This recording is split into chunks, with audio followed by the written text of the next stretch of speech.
이제 우리 성경 말씀을 함께 보시겠습니다. 우리 신약 성경 마태복음 24장 42절에서 44절까지 말씀이 되겠습니다.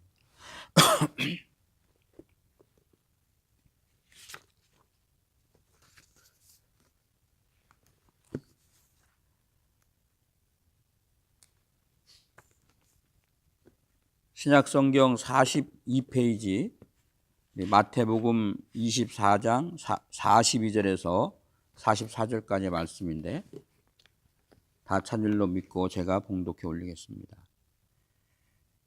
그러므로 깨어 있으라. 어느 때에 너희 주가 임할는지 너희가 알지 못함이니라.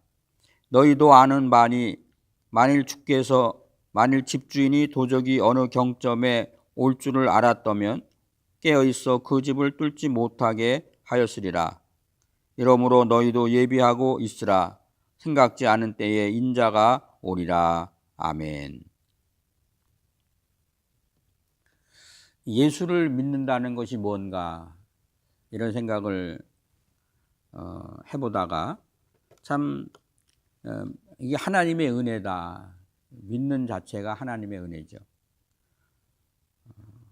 이 땅에 많은 사람들이 예수를 모르는 사람들도 있는데 참 어떻게 하나님이 우리를 예수를 믿게 하셨는가. 그래서 우리 예수 믿는 사람들은 은혜라는 말을 많이 사용합니다. 오랜만에 만난 사람들에게 그동안 어떻게 지내셨습니까? 그러면 하나님의 은혜로 잘 지내고 있죠. 또 같은 일을 하는 사람들에게 어떻게 요즘에 사업은 어떻습니까? 하나님의 은혜로 잘 됩니다. 다 하나님의 은혜죠. 그것도 하나님의 은혜지만 이 성경에서 은혜라고 하는 말을 할 때는 하나님을 불순종해서 그 죄악 가운데 멸망받을 영혼들을 예수님을 통해서 대속하여 주신 그 하나님의 사랑과 긍휼을 은혜라고 말합니다.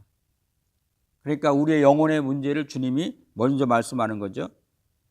예수 그리스도 안에서 우리를 구속하신, 우리를 구원하신 하나님의 그 은혜, 우리를 왜 구원했는가?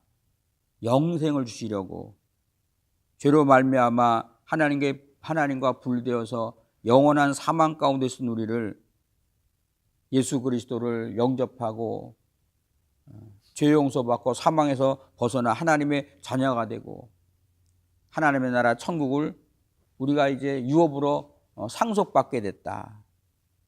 그래서 예수 믿는 사람들은 이 땅에 어려움이 있어도 우리가 이 땅에 삶을 마치고 돌아갈 그 영원한 하나님의 나라로 말미암아 영생의 소망이 있죠.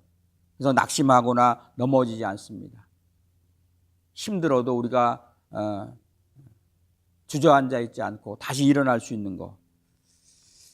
그게 바로 영생의 소망이 우리에게 있기 때문이다.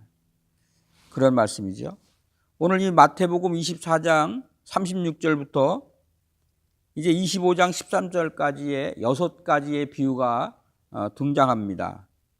이 37절부터 39절까지는 이제 노아의 홍수 사건, 노아 시대 때 큰 홍수가 있었는데 그때 사람들이 먹고 마시고 장가가고 시집갔다. 그 다음에 40절에 보면 두 사람이 밭에 있었고 그런데 한 사람은 버려두고 한 사람은 데려감을 당했다. 또 41절에는 이제 매지요, 맷돌. 우리가 말하는 그런 맷돌이 아니라 큰 맷돌이다 보니까 여자 혼자로는 그것을 갈 수가 없어요. 마주보고 가는 게 아닙니다. 한 방향으로 두 사람이 같이 가는데 참 여기서 좀 우리가 약간 의아하게 생각할 수가 있어요. 밭을 가는 사람도 마찬가지지만 어쨌든 지금 또 이 42절부터 오늘 우리가 읽은 44절까지는 이 집주인과 또 도적에 대한 당시의 비유를 당시에도 도적들이 많았던 것 같아요.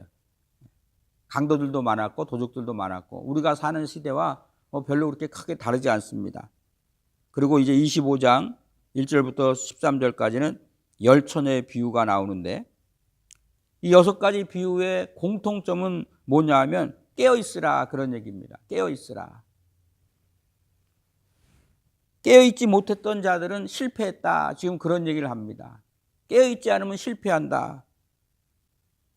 그들이 깨어 있지 못한 이유는 하나님의 말씀보다 자기의 경험과 생각을 더 쫓았다고 하는 것이죠.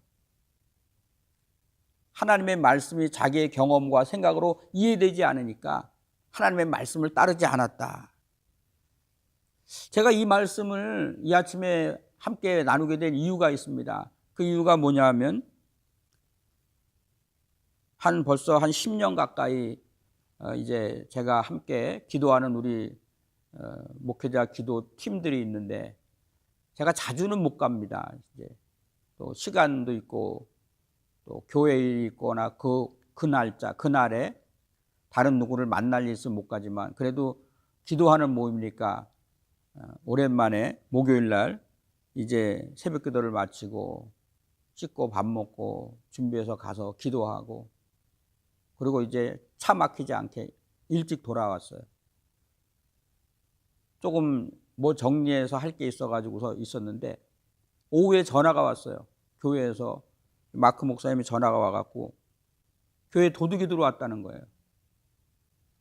그래서 뭐가 문제냐 했더니 너희가 쓰는 사무실에 그냥 이렇게 엎어놓고 막 엉망으로 해놨다는 거예요. 뭐 별다른 피해가 없냐 그랬더니 별다른 피해 없고 뭐 폴리스 리포트하고 혹시 뭐가 깨지거나 잃어버린 것이 있으면 자기한테 말하라고. 제가 오는 사이에 그 메시지를 했는데 못 받았어요. 이제 저녁에 받고 한번 교회를 와봤습니다. 와봤더니 아마 눈치채신 새벽 기도 때 오셔서 눈치채신 분도 있지만 엉망을 했어요. 얼만큼 했나 했더니 뭐 미국 교회 사무실도 다 문이 잠겨져 있는데 어떻게 열려가지고 막 서랍 저기 방송실 뭐 또 여기 지금 그 음악하는 드럼 세트도 막 다 엎어놓고 학생들이 노는 그 2층에는 막 소화기를 뿌려가지고 나는 2층에 올라가 보니까 뭐가 해가지고 2층에 이렇게 먼지가 많구나. 이 먼지가 많은 데서 학생들이 어떻게 여기서 모임을 갖냐 그런 생각을 했어요. 토요일 날 와서 나도 청소를 하려고 토요일 날 왔더니 여기 세크리터리가 그를 만나가지고 얘기했더니 이게 여기에 온 아이들인지 그 막 소화기를 갖다 뿌려가지고 그 소화기 분말이 그냥 아주 2층에 꽉 찬 거예요. 그거 청소하려고 한 3시간 걸렸대. 그런데 지금 제가 드리는 말씀 뭐냐 하면 이렇게 통화를 하다가 무슨 말을 하냐면 제가 그때 이제 그 잠깐 갔는데 그 오후에 시큐리티 회사에서 알람 점검을 하러 왔다는 거예요. 알람 점검. 항상 우리는 이제 교회를 이렇게 다 이제 정리하고 갈 때 알람을 시스템을 해놓고 가는데 이제 여기 아무도 없는데 이제 아마 그 마크 목사님에게 전화가 왔겠죠. 너희 교회 알람을 점검해 봐야 되겠다. 뭐 아마 정기 점검이니까. 근데 이 사람들이 점검을 해놓고 알람을 해놓지도 않고 문도 안 닫고 간 거예요. 문도 안 닫고 갔는지는 모르겠습니다만 어쨌든 문이 열렸든지 뭐 키가 있든지 했으니까 들어왔겠죠. 그런데 보통 아무리 문을 열고 들어와도 또 알람이 돼 있으면은 뭐 한 5분이나 10분 안에 이렇게 알람 회사에서 또 연락해서 폴리스들이 오니까 보통 한 5분 안에 오더라고요. 근데 그거를 안 해놓은 거예요. 그래서 몇 시간 동안 여기에 그 어떤 사람들인지 모르지만 아이들인지 청소년인지는 모르겠지만 그냥 교회 곳곳 방마다 다 뒤지고 뭐 이런 박스도 막 우리 사무실에 박스 혹시 그 안에 뭐가 있나 하고 서랍 다 엎어놓고 막 그런 난리를 쳤어요. 제가 그 얘기를 이렇게 들은 다음에 야 그렇구나. 다른 것도 아니고 이 알람 회사가 시큐리티 가드들이 저는 무슨 생각을 했냐면 이 보안회사가 뭐 괜찮을 것이다라고 하는 그런 생각 아니란 생각이죠. 여지껏 자기네들은 그 보안으로 그 직업을 삼았는데 무슨 별일이 있겠느냐라고 하는 어떤 그런 방심. 그래서 그 사람들도 생각하지 못한 사이에 뭐 알람 시스템을 해놓지 않고 갔는지 어쨌든 그것 때문에 지금 참 미국 교회도 이렇게 많이 어지러워서 청소도 오래 했고 어쨌든 혹시 무슨 피해가 있으면 얘기하라고 그랬는데 피해가 없다고, 우리는 뭐 피해가 없으니까 없다고 그렇게 말씀했습니다만, 그런 이야기를 딱 들으면서 야, 이게 정말 중요하구나. 그래서 우리가 잘 아는 말씀이지만 이 마태복음 24장 25장 말씀 우리가 얼마나 잘 아는 말씀입니까? 다시 한번 이 말씀 우리가 한번 나눠야 되겠다. 우리가 조금 경성해야 되겠다. 지금 깨어있으라는 말씀, 왜 이런 말씀을 했을까? 이 깨어있으라는 말씀은 어떤 의미이고 왜 깨어있어야 되는가?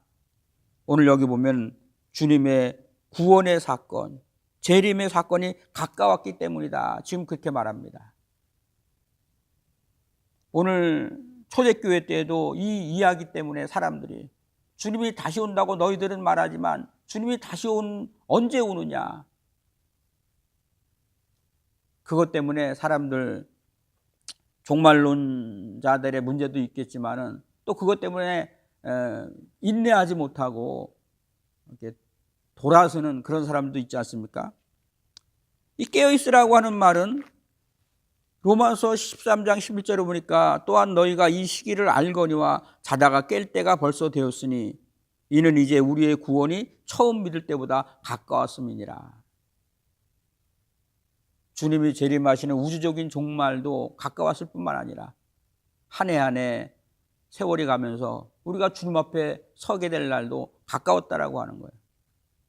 그런데 여전히 깨어있지 못하면 부지불식간에 주님을 만나는 그때 우리가 슬프며 이를 갈미 있기 때문이죠. 깨어있어야 될 이유가 오늘 여기 43절에 이렇게 말씀을 하죠. 너희가 알지 못함이니라. 너희가 알지 못함이니라. 또 36절에도 그러나 그날과 그때는 아무도 모르기 때문에 깨어있어야 돼요. 우리가 알면은 깨어있을 필요가 없죠. 모르기 때문에 우리가 잠시 방심하고 영적으로 깨어있지 못하고 육신에 취해 있을 때 그때 주님이 오시면 그때 낭패를 보게 되기 때문이죠. 깨어있어야 될 이유가 특별히 이제 24장 여기 이제 3절부터 4절에 등장합니다. 이 24장부터 내용은 예수님이 이제 재림하시는 때 사건이죠. 그래서 제자들이 예수께서 감람산에 앉으셨을 때 제자들이 종용이 와서 가로되 우리에게 이르소서 어느 때 이런 일이 있겠사오며 또 주의 임하심과 세상 끝에는 무슨 징조가 있사오리까 이런 말씀을 하거든요. 근데 예수님이 4절에 대답하여 가라사대 너희가 사람의 미혹을 받지 않도록 주의하라. 깨어있지 않으면 미혹을 받는 거예요. 미혹. 그래서 우리가 깨어있어야 됩니다. 미혹에 넘어지지 않도록. 깨어있지 않으면 영의 일이 하나님의 일이 무엇인지 육의 일이 이 육신의 일이 무엇인지 분별을 하지 못하니까 그만 거기에 넘어지게 된다고 하는 것이죠.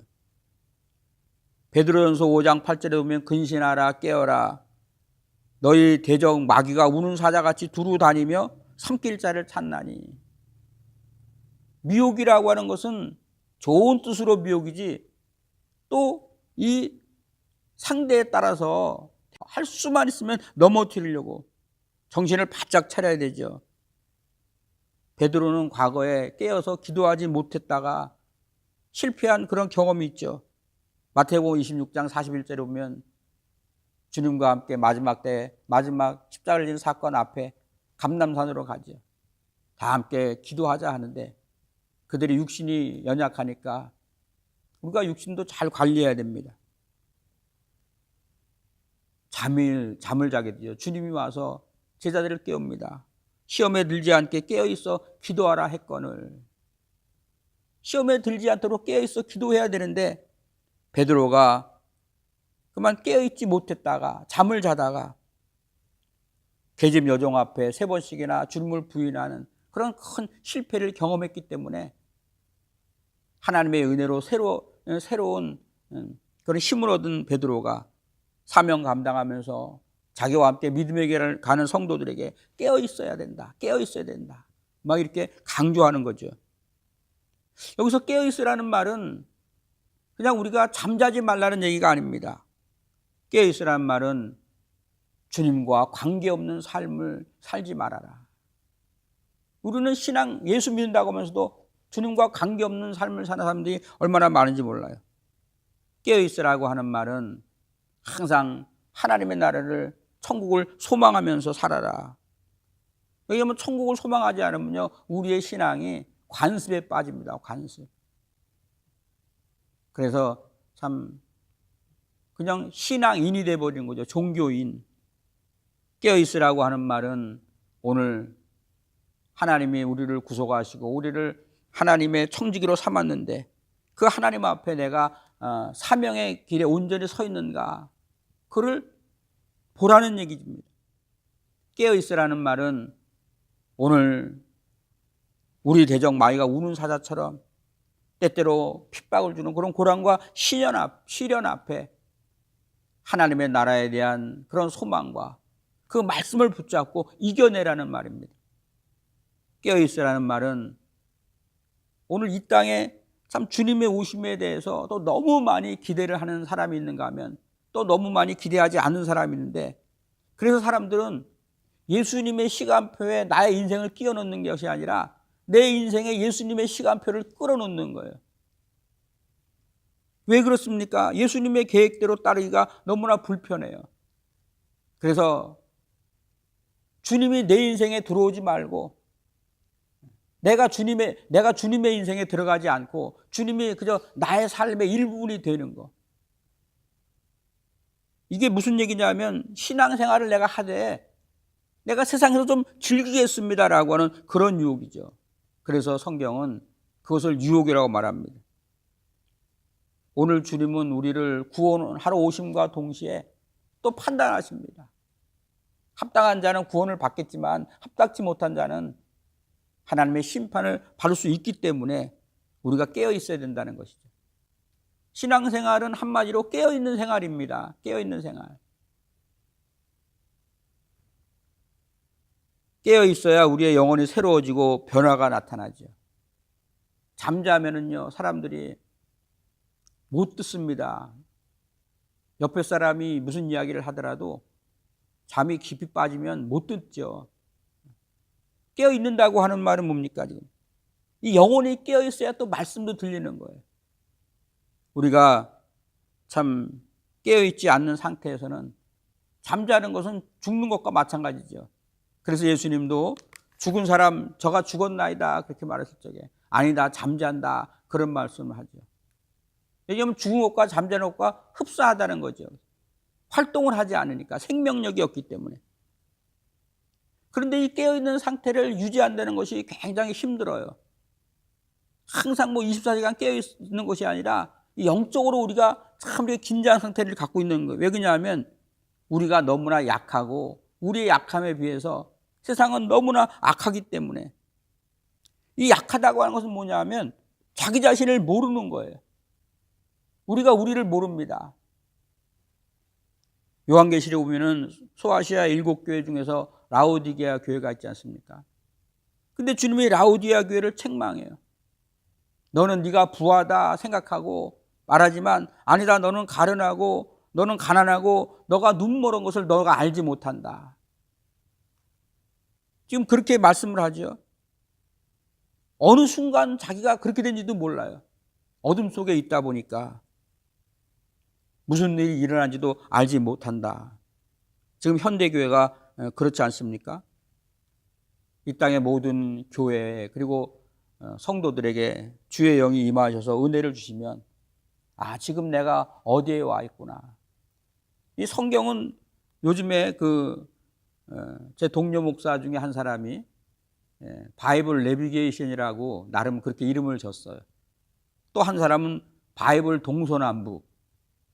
조금 이름 내용은 비슷한데 조금 틀려요.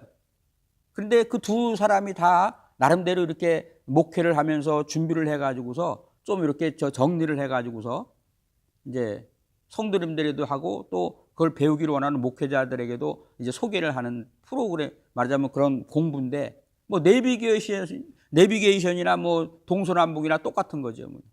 성경 안에 방향이 있다, 길이 있다. 성경 안에 길이 있죠. 내가 아는 길은 그냥 내가 알고 있으니까 가지만, 모르는 초행길은 우리가 내비게이션을 열고 거기에 인도함을 따르는 것처럼 우리가 말씀 안에서 말씀의 인도함을 받아야 되는데, 오늘 교회들이 그렇지 않아요. 경험과 관습을 쫓아 살아간다고 하는 거예요. 그 영적으로 깨어있지 않은 상태죠. 그 영적으로 깨어있지 않을 때 어떤 일이 벌어지느냐, 무익한 것을 따르게 됩니다. 자기의 관습, 이 세상의 것을 쫓으니까. 영적으로 어두운 상태가 되면 헛된 것을 따르게 됩니다. 헛된 것.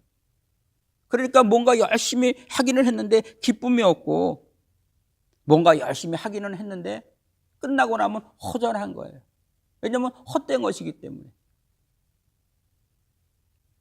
예를 들면 그런 거죠. 똑같은 음식이라고 말을 하지만 돈을 주고 담배를 피우는데 그런 배가 안 부르죠. 헛된 것이 그와 같을 수도 있습니다. 목적 없는 일에 시간을 투자하고 낭비하고, 자기도 무슨 일을 하는지 모르게 그냥 일에 쫓겨서 바쁘게 살아가지만 지내놓고 보니까 아무 일도 아닌 거. 그런데 계속 우리는 그렇게 살아요. 왜냐하면 우리의 영혼이 어두워서 그 진리와 진리가 아닌 것을 분별하지 못하기 때문에. 그래서 에베소서 5장 11절에 보니까 너희는 열매 없는 어두움의 일에 참여하지 말고 도리어 책망하라, 이렇게 말씀을 합니다. 열매 없는 어두움의 일. 어두움의 일은 열매가 없어요. 그거는 사단을 책망하라고 말한 것처럼 이 사단이 그렇게 역사합니다. 사단이 교묘하게 공격을 해요. 오늘날 이 세상의 문화가 얼마나 타락했습니까? 마태복음 24장 3절, 4절에도 그렇게 말했지만 마가복음 15장 5절에도 너희가 사람의 미혹을 받지 않도록 주의하라. 미혹합니다. 하나님의 영으로 분별하는 그런 지혜가 있어야 되죠. 이 세상의 문화가 얼마나 타락했는지. 어저께는 이스라엘 그 텔아비브, 이스라엘은 딱 그 국제공항이 하나밖에 없습니다. 텔아비브. 원래 이스라엘 수도는 예루살렘이에요. 1948년도에 독립을 할 때 그렇게 했습니다. 그런데 그 교통편이라든가 이런 게 안 좋으니까 그 국제공항이 있는 텔아비브에 그 여러 나라 대사관들이 거기를 자리를 잡았거든요. 미국이 이스라엘에 예루살렘에 대사관을 옮긴다고 그러니까 난리를 치고, 지금 뉴스에 나오지 않아서 그렇지 연일 그냥 팔레스틴 사람들이 타이어를 태우면서 데모를 해요. 몇 사람 죽는 것은 아주 보도도 안 나가죠. 근데 그 이스라엘, 우리가 믿는 이 예수 그리스도, 그가 살았던 그 땅, 지금도 이 유대인들, 이 율법을 정말 철저하게 따른다고 하는 그 사람들, 거기서 어떤 일이 있었냐면 동성애 퍼레이드가 있었어요. 동성애 퍼레이드. 오늘 LA에 동성애 퍼레이드가 있다고 그래요. 아마 오늘일로 알고 있어요. 제가 잠깐 뉴스를 보니까. 이런 어두움의 일들이 얼마나 이 땅에 많은지 몰라요. 그래서 에베소서 5장 15절에 보면은 너희가 어떻게 행할지 주의하여 지혜롭게 해라. 세월을 아껴라. 때가 악하다. 술 취하지 말라. 방탕한 것이니. 여기서 술 취하려는 말은 육신적으로는 술을 취하지 말라는 게 아니라 세상에 취해 있지 말아라. 이 세상이 어두움 가운데 있다 보니까 자기도 모르는 사이에 그냥 어두움의 일에 참여하는 자가 되거든요. 술 취한다고 하는 말은 술에 취하면 몽롱한 것처럼 이 세상에 취해서 몽롱해지다 보니까 분별하는 지혜가 없어져 버리는 거예요. 그래서 자기도 모르는 사이에 어두움의 일을 쫓을 수밖에 없다. 지금 그런 말씀이죠. 우리가 하나님의 말씀 안에 살지 않으면 육신의 것을 쫓으면 자기도 모르는 사이에 어두움의 일을 하게 돼요. 그래서 우리는 깨어 있어야 됩니다. 깨어있게 될 적에 첫 번째 일어나는 일이 뭐냐면 하나님의 음성을 들을 수 있어요. 하나님의 음성을, 하나님의 말씀을 듣는다고 해서 다 말씀을 깨닫는 게 아니죠. 근데 영혼이 깨어있을 때 하나님의 말씀이 깨달아집니다. 왜냐하면 하나님이 영혼에게 말씀하시기 때문에. 사무엘상 3장 1절에 보니까 그 아이 사무엘이 엘리 앞에서 여호와를 섬길 때 여호와의 말씀이 희귀하여 이상이 흔히 보이지 않았더라. 하나님의 말씀을 깨닫는 자가 없었다는 거예요. 하나님의 말씀을 안 해서가 아니라 하나님의 말씀을 주시는데 깨닫는 자가 없었어요. 노아 시대 때 주님이 말씀하지 않은 게 아니죠. 하나님이 그렇게 말씀하시는데 이스라엘이 바벨론으로 또 뭐 아수르로 또 무슨 그죠? 그렇게 포로로 끌려가기 전에 얼마나 많은 선자들을 통해서 하나님이 말씀을 하십니까? 근데 못 깨닫는 거예요. 왜냐하면 그 영혼이 다른 데 마음이 팔려가지고 하나님의 말씀보다 세상의 것을 더 좋아했기 때문에 하나님의 말씀이 끊어졌다고 하는 거죠. 그래서 영혼이 깨어있는다고 하는 것은 영혼이 깨어있을 적에 하나님의 말씀을 사모할 때 하나님 말씀대로 살려고 힘쓸 때 하나님의 말씀이 들려지는 거예요. 그 말씀이 들려지니까 분별이 생깁니다. 분별. 영혼이 깨어있다는 상태. 하나님의 말씀을 계속 공급받을 때 우리가 어떤 상태가 되냐 하면 우리의 생각이 하나님의 말씀으로 충만하게 되죠. 하나님의 말씀은 빛이거든요. 그래서 그 말씀의 빛이 우리 가운데 들어오니까 우리 속에 있는 그런 모든 어두움의 일들, 그런 것들이 다 드러나게 되는 거예요. 그걸 성령 충만이라고 말합니다. 성령 충만은 우리가 무슨 하나님의 특별한 은사 충만, 그것도 성령 충만에 보여지는 면이지만 우리 안에 하나님의 말씀이 가득 찬 상태를 말하죠. 하나님이 큰 지진 같은 그런 역사를 일으키면서 하나님을 나타내실 수도 있지만 잠잠한 가운데, 고요한 가운데 엘리야가 세미한 음성을 들었던 것처럼 바로 그렇게 하나님이 역사할 때도 있다고 하는 거죠. 어쨌든 중요한 것은 우리 안에 하나님의 말씀이 가득 찰 때 바로 그 빛 대신 하나님의 말씀이 그 모든 어두움을 밝히 드러내는 것. 그래서 우리의 영혼이 하나님의 생명으로 충만하게 되는 것. 그래서 진리의 빛 안에서 우리가 선과 악을 분별하게 되고 분별할 수 있는 그런 참 하나님의 지혜를 얻게 되는 거죠. 요한복음 1장 9절에 보니까 참빛 곧 세상에 와서 각 사람에게 비추는 빛이 있었나니. 참빛이라는 거예요. 참. 그러니까 참빛, 이 그리스도 앞에 나오게 될 때, 그리스도를 우리가 영접할 때, 그 그리스도의 영이 우리의 심령 가운데 충만하게 채워질 적에 바로 그리스도의 그 생명이 우리 속에서 기쁨과 소망과 그리고 하나님의 일을 우리가 분별해서 세상과 육신의 일들을 없애버리는 것이 아니라 하나님을 대적하는 그런 세상 일들, 그런 일들을 우리가 멀리하고 이 하나님의 빛이 들어오게 될 적에 그럴 적에 우리가 분별하게 되는 거죠. 세상의 것 잠시 화려하게 보이지만 썩어져 없어질 것에 마음 뺏기지 않고 진리를 따라 살아갈 수 있는 그런 참 그 은혜와 분별을 갖게 된다고 하는 겁니다. 타락한 세상에서요, 저와 여러분이 아무리 살려고 힘써도 우리 힘으로는 불가능합니다. 그래서 선지자가 힘으로 되지 아니하고 능으로 되지 아니하되 오직 여호와의 신으로 되느니라. 하나님의 성령의 그 은혜를 입지 않으면요, 그러면 이 타락한 세상에서 우리가 이길 수가 없어요. 우리의 심령 안에 하나님의 말씀, 그의 성령, 그 성령이 우리를 믿음으로 살게 하시는 그의 능력으로 충만해질 적에 뭡니까?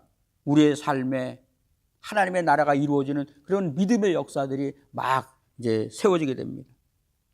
오늘 여러 가지 많은 그런 일들을 돌아볼 적에 우리는 주님이 다시 오실 때가 가까웠다. 누구나 다 그렇게 말합니다. 우리는 그때 주님이 언제 오실지 부끄럽지 않은 그런 믿음과 경건한 삶을 살아가는 것, 그것이 바로 종말론적인 그런 신앙이다. 그렇게 말하죠. 바로 그것이 깨어있는 믿음이고, 이 믿음이 깨어있는 성도는 오늘 그 시편 1편에 있는 말씀처럼 하나님의 말씀을 주야로 묵상하고 그 말씀대로 살아감으로 말미암아 그 시냇가에 심겨진 나무가 씨를 과실을 맺는 것처럼 그 열매를 누리게 된다고 하는 겁니다. 오늘 저와 여러분이 하나님의 권능과 은혜 안에서 깨어서 기도하면서 그래서 하나님이 주시는 아름다운 믿음의 열매, 그 복을 누리는 그런 하나님의 큰 은혜가 있기를 구합니다. 기도하겠습니다. 하나님 아버지 감사합니다.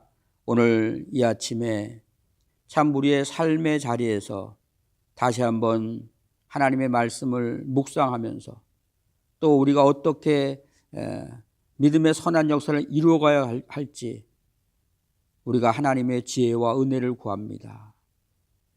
주의 진리의 말씀, 그 생명의 능력, 그리고 그 믿음의 역사를 이루어갈 수 있게 하시는 성령님의 지혜와 은혜가 오늘도 구속하심을 입은 주의 사랑하는 귀한 남녀 종들을 위해 함께 하셔서 깨어있게 하시고 진리를 따라 살게 하시고 아름다운 하나님이 기뻐하시는 열매가 있게 하시고 주님의 복을 누리는 귀한 종들이 다 될 수 있도록 역사해 주시옵소서.